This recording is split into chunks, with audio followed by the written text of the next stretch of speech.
Switching gears a bit here and starting with you, Mr. Pappas, it's been a decade since the Great Recession, but now the stock market seems to be more volatile, and the Trump administration is moving to roll back regulations that were passed in the years after the stock market plunged. So would you support relaxing these regulations? Why or why not? Well, we need to be very careful about the regulations that are in place to prevent a catastrophe like we saw back in 2008 and 2009. It was the greatest recession since the Great Depression.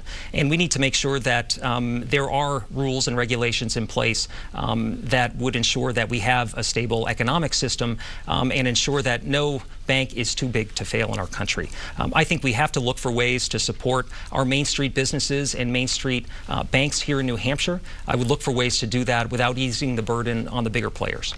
Same question to you, Mr. Edwards. Absolutely. I think the more we can do to free the free market, to let it operate, the better off we are.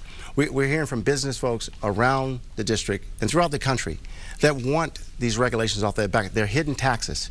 And you know, once again, standing up and saying you're for business owners. That's why the U.S. Chamber of Commerce endorsed me, because they understand that I'm fighting for business owners in this state. And I'll fight for business owners in Washington, D.C. to make sure they're not burdened with regulations that actually crush their businesses and prevent them from hiring people and prevent them from expanding. This is the role that Chris doesn't understand. He thinks by adding more regulations that somehow that would be better for our economy, for our employees, and for business leaders. But he has no way of telling you which regulations that will oversee these businesses. Well, I know this very well because I'm the co-owner and manager of a 101-year-old restaurant business here in Manchester that I own with my dad and my brother-in-law. We have 230 employees. I understand what it takes to meet a payroll, what it's like to work through insurance regulations, and what it means to deal with regulation and taxation. So I'm familiar with what the business climate looks like in New Hampshire.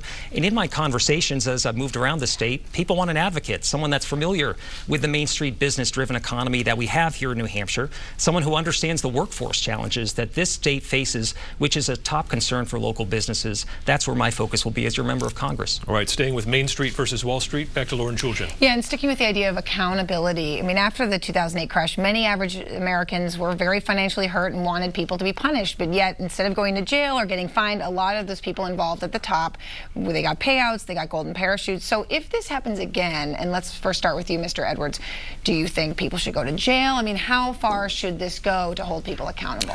I absolutely believe in holding people accountable. And that's what I meant before. We restrain government, we hold our citizens accountable. When you break the law, you should be held accountable. I've done that my entire life. As a law enforcement officer, I've stood up and held people accountable when the law has been violated.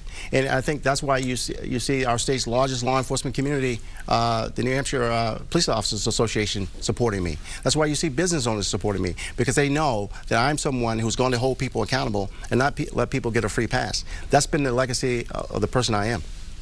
How specifically, though, in this terms, if we're talking about the banking industry? These folks should have been prosecuted. But keep in mind, that was the Obama administration that let that happen. That let these people, what came out and said, too big to fail. That was the Obama administration. That's what I mean, the difference between leadership and people who are willing to hold people accountable by allowing these, corporate leaders to escape punishment. And we see more and more of that.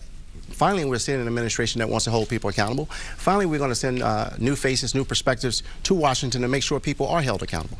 Mr. Pappas, to you now. I think we absolutely need accountability with respect to our laws and to ensure that they have teeth so that the American public isn't punished for the bad decisions that our big banks are making. Look, there are a lot of folks in New Hampshire that are living on the margins today. Half the population lives within a $400 emergency of not having anything in their checking account. This is a critical situation that we've got to face to have an economy that works for everyone.